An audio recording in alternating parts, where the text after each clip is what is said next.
करौली में श्री मदन मोहन जी का प्रसिद्ध मंदिर स्थित है और उनके एक परम भक्त थे काले खां। काले खां मुस्लिम समुदाय के एक अच्छे और ईमानदार व्यक्ति थे। उनका हृदय बहुत ही पवित्र था। वे रोजाना अपनी नमाज पढ़ते थे और पेशे से एक डाकिया थे। उनका कार्य चिट्ठियां वितरित करना था। एक दिन उनकी डाक में एक चिट्ठी मदन मोहन जी के मंदिर की भी थी।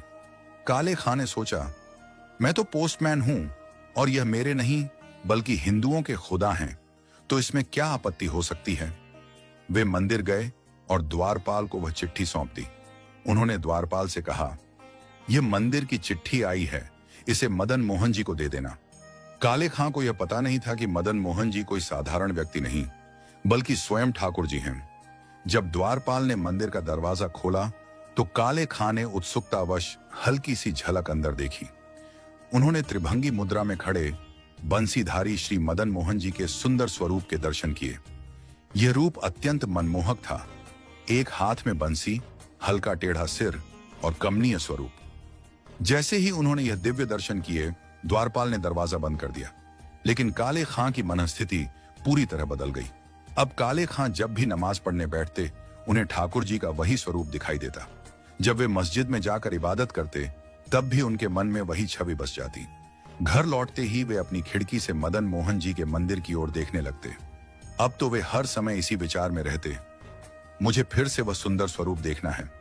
उन्होंने एक अनोखी युक्ति निकाली। वे झूठी झूठी चिट्ठियां बनाने लगे ताकि बहाने से मदन मोहन जी के मंदिर जा सकें। हर बार द्वारपाल से कहते, ये मदन मोहन जी की चिट्ठी आई है, इसे उन्हें दे देना। धीरे धीरे उन्होंने द्वारपाल से पूछना शुरू कर दिया, भैया, उस दिन जब तुम दरवाजा खोल रहे थे, तब मैंने भीतर एक सुंदर व्यक्ति को देखा था। बंसी हाथ में थी, पैर मोड़े हुए थे, सिर हल्का झुका था। वह कौन थे?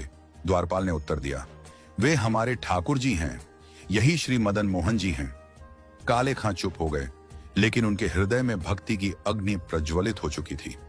अब काले खां न तो नमाज पढ़ पाते, न कुरान शरीफ पढ़ पाते, न मस्जिद में जाकर इबादत कर पाते। उनका मन केवल मदन मोहन जी के दर्शन की आस में तड़पने लगा। एक दिन भोजन नहीं किया, दूसरा दिन भी बिना भोजन बीता, तीसरा दिन भी ऐसे ही निकल गया। अब न वे अपने दफ्तर जाते, न अपने धार्मिक कर्तव्यों का पालन कर पाते। वे केवल घर की खिड़की पर बैठकर मदन मोहन जी के मंदिर की ओर देखते रहते। उनके हृदय से एक ही प्रार्थना निकलती, हे मदन मोहन जी, मुझे दर्शन दो। आपके बिना एक एक क्षण कल्प के समान लग रहा है। अब उन्हें यह अनुभव होने लगा, शायद मेरे कुरान पाठ और इबादत का फल यही था कि मुझे आपके दर्शन का सौभाग्य मिला। 3 दिन तक निराहार रहने के बाद उसी रात मंदिर में ठाकुर जी की शयन सेवा चल रही थी। सेवक श्री मदन मोहन जी के पास एक बंटा भोग रखकर चले गए ताकि यदि ठाकुर जी को भूख लगे तो वे उसे ग्रहण कर सकें। उसी समय काले खां अपनी खिड़की पर बैठे ठाकुर जी का स्मरण कर रहे थे। अचानक उनके कक्ष में एक दिव्य प्रकाश प्रकट हुआ। उन्होंने आंखें खोली और देखा, स्वयं श्री मदन मोहन जी हाथ में बंटा भोग लिए खड़े हैं। काले खां अचंभित रह गए।